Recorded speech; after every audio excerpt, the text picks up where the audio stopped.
Because I've never done an animated anything in my whole life. First ko to.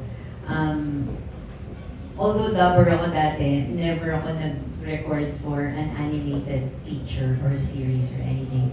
And for the animated film to talk about Filipino culture, for me, that's really very exciting. I'm very excited about that. Kasi iba yung we go into a show and watch, let's say there's a Filipino character, but their presence has no bearing whatsoever in the story. But in this case, the fact that they're Pinoy has a lot to say with how the story goes. So I'm really very excited about that. But I'm excited about everything that I'm doing. Kasi kahit yung Maximum Pleasure, I've never played a detective. So excited ako doon. Yung Avatar, never ako nag-play ng twins. So excited din ako doon. And the coming projects this year, I'm excited about everything, about sharing it all with you, makapanood ninyo. Oh, grabe yung range na nakikita namin in the characters that you play. What can you tell us about what's on the horizon that is available to be shared with everyone? Is it something that can be made public yet? Yes, I finished a film last year called The Chaperones. It's going to come out next year. Hindi ko pa alam kung saan, kung anong festival, but it's coming out next year. And then this August, I'm flying back there to do a film. It's called Boys Like Daniel. And then after that, I'm doing another film, The Queue. So yun, exciting times for us Pinoys. Wow, a lot to look forward to with regards to Dolly and the future projects. I think that does it for our question and answer for today. Thank you so much for the time. Oh, sorry, sir. I might have missed your question there. And Phil Star as well. Sige. Hi John, yes, go ahead. Time for two more. Go Gusto ahead. ko gabinete. Miss Dali, kanina nabanggit mo 6 months kang nagbakasyon. Gusto ko lang malaman kung ano yung pinagkabalahan mo, ano yung namiss mo na gawin, namalengke ka ba, pinagluto mo yung mga bata. Na-miss ko yung nakatunganga lang ako sa bahay at walang ginagawa.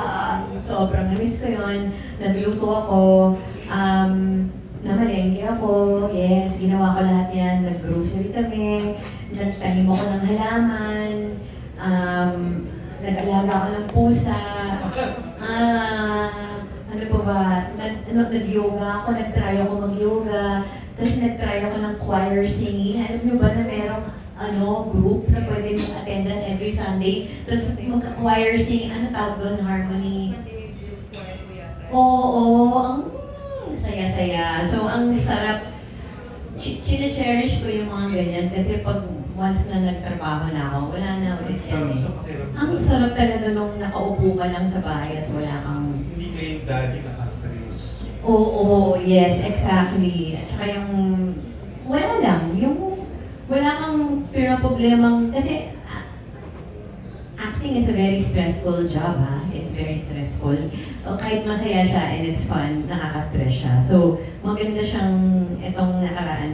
Maraming akong opportunity mag-decompress.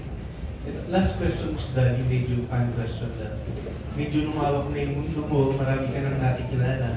Kamusta yung lagay ng puso mo? Mahal na mahal ko ang sarili ko. Happy ako na mag-isa. Walang iniisip na ibang tao. Alam mo, sinabi ni Carol Burnett, tinanong niyo po si Carol Burnett, tinanong siya kung mag-aasawa pa siya ulit. Sabi niya, enjoy siya sa pagbabasa niya ng libro, sa pagnanood niya ng sine, sa pagtulog niya sa gabi, na pag nagkaroon siya ng jowa, kailangan titira siya sa ibang bahay. Walang nagpaparamdam. Wala. Buti na lang. Happy ako as Thank you, is. ma'am. Thank you. Thank you so much. Lastly, let's go over to Phil Star. Hi, Natalie. Quick question lang is Sige. ano yung pinaka-reward mo sa sarili mo after years of sunod back-to-back projects? It's a great question. Reward. Video game. Bumibili ako ng video games. Yun yung pinaka-reward. Oo. What video game are you playing, Dolly? You know, I recently did something very bad. I bought a PS5. Bumili ako ng PS5 kasi ang mahal-mahal ng bala. So yun yung reward ko, yung bala, yung PS5. Ang mahal. Hindi, merong 3. May 3 naman. Yung mga 5 hindi binibili. So yan yung mga Resident Evil, Call of Duty Mobile, Split Fiction, yan yung mga yan. Yan yung reward ko. Alam ko bahay. Dear. The simple pleasures lang pala yun. Simple ba yun? Medyo masyadong moving nga yun. Simple pleasure ko mag-ganchilyo. Yan. Last question kasi kwento sa akin ng taga-creation, ano lang, yung projects na sila na lumalapit sa'yo. Approve ka lang daw ng approve. Sino nagsabi? Creation? Mas may nagsabi sa akin. May nagsabi. So, ano yung tanong? Yeah, how does it feel na gano'n na yung hindi ka na nag-ahanap? Parang they come to you. Oh, wow. It feels good na finally yung pinaghirapan ko ng ilang dekada is paying off today. Lahat ng blood, sweat, and tears ko ng 36 years na this is my wish for everyone, sa lahat ng mga artista. Ang wish ko is may opportunity silang mamili ng kung anong gusto nilang gawin. Kasi never ako nagkaroon ng ganong opportunity. So, ang sarap ng feeling na hindi ko kailangan gumawa ng mga bagay na ayokong gawin. Kasi ilang taon yan yung gumagawa ko ng mga ayoko, pero ginagawa ko pa rin. So, ang sarap lang ng feeling na pwede nang mamili. Thank you. Thank you very much. I didn't take you for a gamer. I am.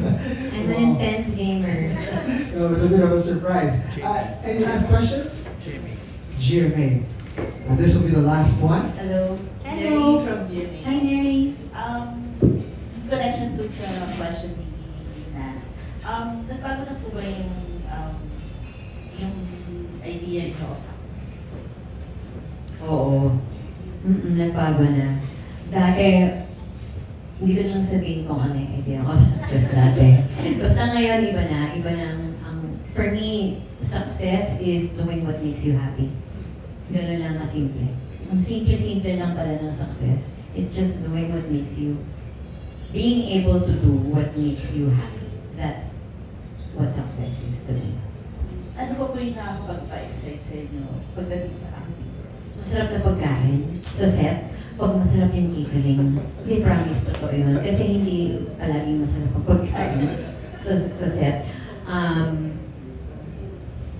Pag may pinapagawa yung director na malinaw yung pagkaka-explain niya, yun, na-excite ako doon. Na-excite ako pag yung co-actor ko, in the moment siya at talagang hindi niya ako pinapanood. Kasi usually, pag may ka-eksena ka, pag minsan we end up watching each other, pero hindi. Yun, things like that. Siguro last na lang po, any advice dun sa mga actors na naghihintay pa rin ng kanilang moment? Huwag kayong maghihintay. Walang mangyayari kung maghintay tayo. Kailangan natin kumilos. Kailangan nyo magtrabaho, kailangan nyo mag-rehearse, kailangan nyo magpasa, kailangan nyo manood, mag-aral. Huwag lang kayo maghihintay. Waiting is just something you do on the side. The main work that you need to do is to actually do it. Yeah. Thank you. Thank you.